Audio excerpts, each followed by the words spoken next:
She didn't look away. The alien admiral who selected a human Admiral Ven stood at the observation deck of the Galactic Council's recruitment station, watching the final candidates below. Her 4 eyes moved independently, tracking each being as they completed their exercises. 300 species had sent their finest warriors, diplomats, and scholars for consideration. Only one would join her command staff.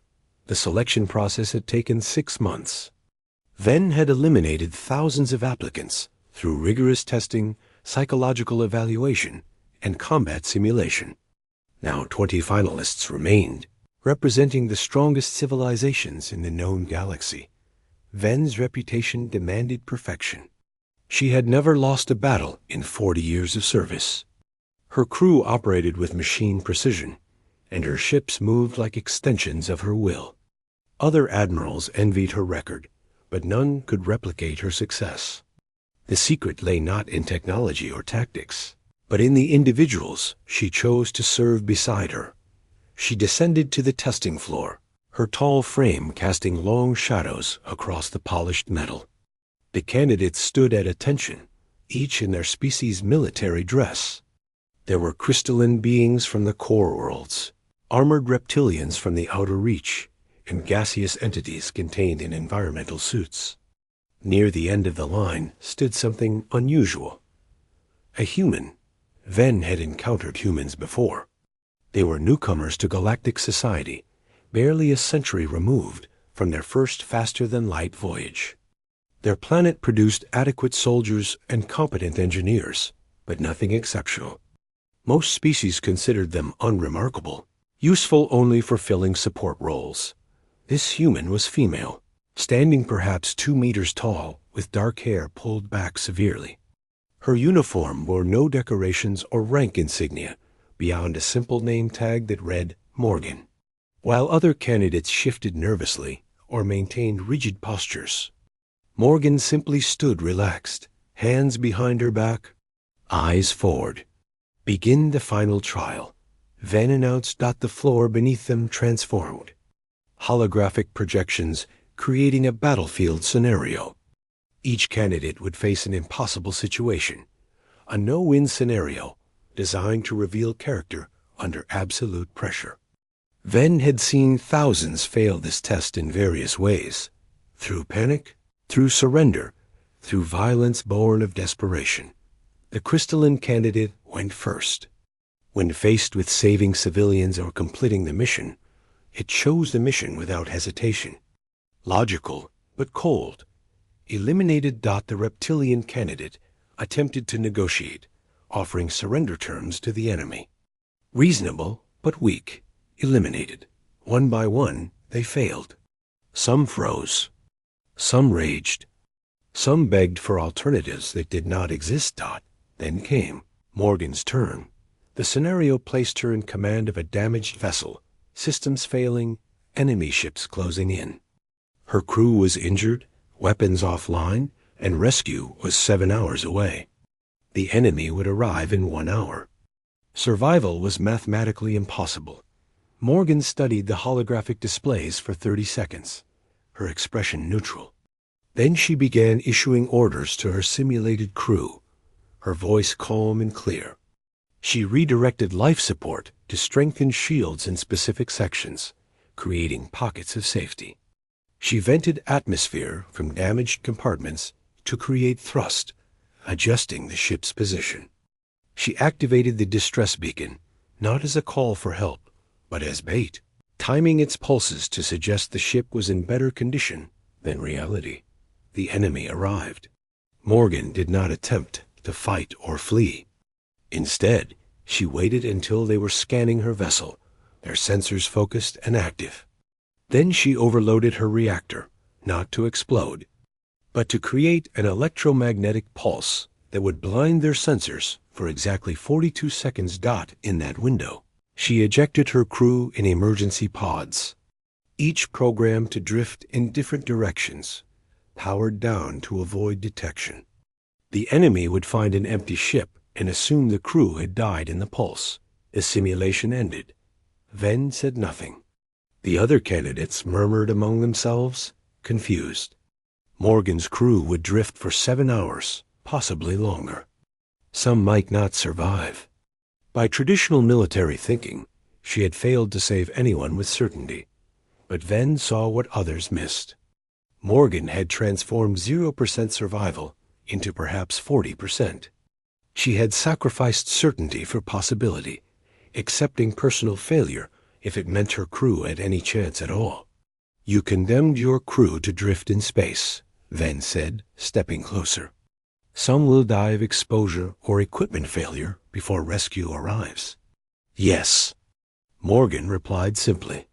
"You destroyed your ship and lost all tactical intelligence it contained." "Yes, the enemy now controls that sector." "Yes," Ven leaned down, bringing her face level with the humans. Her 4 eyes focused on Morgan's too. Lesser beings looked away when Ven did this. The intensity of her gaze had broken countless interrogations.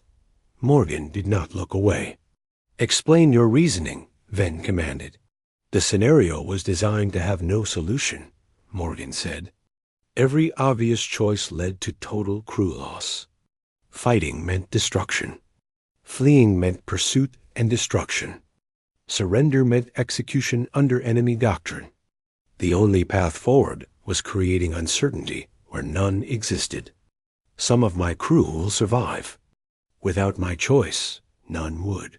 You accept that some will die. I accept that I cannot save everyone.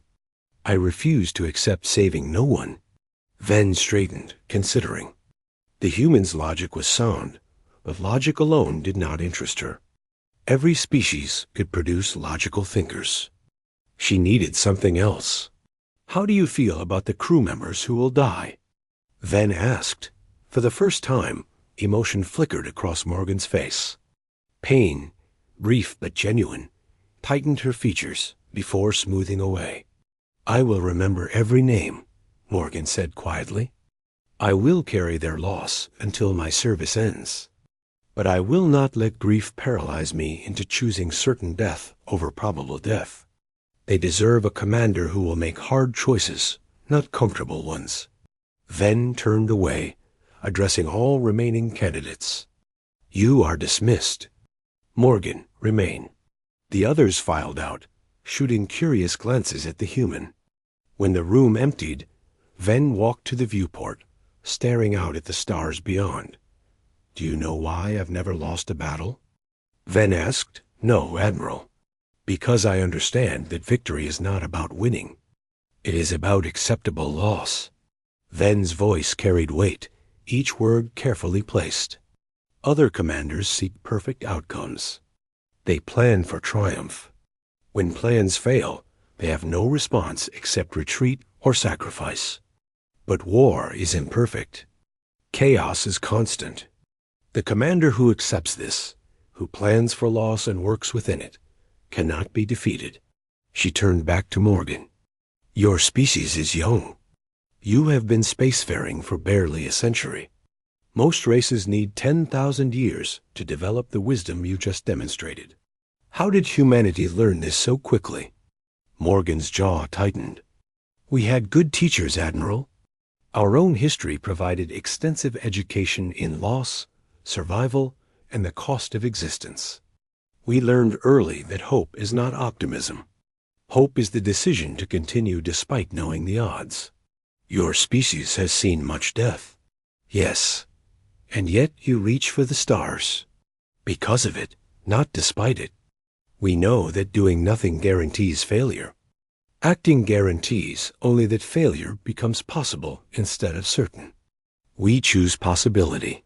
Ven felt something rare, satisfaction. She had searched for 6 months across 300 species, seeking someone who understood the fundamental truth of command. Not victory, but the calculus of acceptable loss. Not heroism, but the courage to act when action might fail. Humans were weak physically. Their technology lagged behind most spacefaring races. Their culture was fragmented, their history violent, their future uncertain.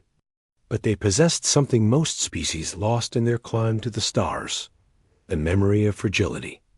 They remembered what it meant to be small, vulnerable, and mortal. They had not forgotten how to fight when fighting was hopeless. They understood that survival was not a right, but an achievement, earned through will and sacrifice. "Report to my flagship tomorrow at dawn cycle," Ven said. "You will serve as my strategic officer. Your rank is Lieutenant Commander, effective immediately. You will have access to all tactical systems and direct authority over battle planning."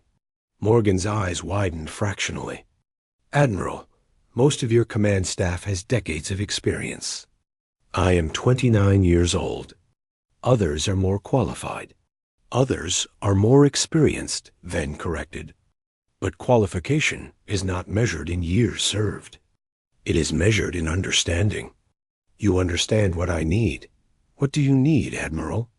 Ven stepped closer again, her 4 eyes studying Morgan's face. The human did not flinch, did not retreat. She stood firm, meeting that alien gaze with quiet strength. "I need someone who will not look away," Ven said softly. "Command requires staring directly at terrible choices. Most beings turn away, seeking comfort in denial or delay. You do not.